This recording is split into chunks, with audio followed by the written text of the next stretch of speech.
The Godavari Bridge or Kovuru Rajamahindra Bridge is a truss bridge spanning the Godavari River in Rajamahindra, India. It is India's third longest road cum railway bridge. Longest span 91.5 meters. Total length 4.1 kilometers.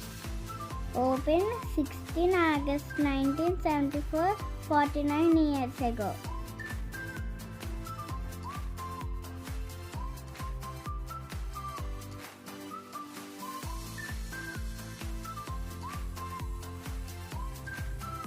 Thank you for watching.